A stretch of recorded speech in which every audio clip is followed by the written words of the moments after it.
Trying to catch some of the ice falling on camera. The trees are still breaking.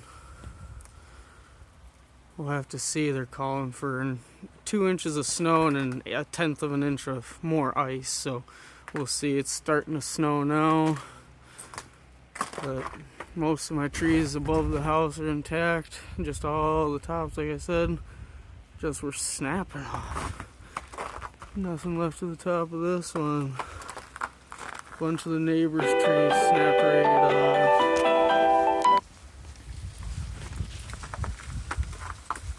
It's crazy. I hope everyone stays safe and finds any shelter they can.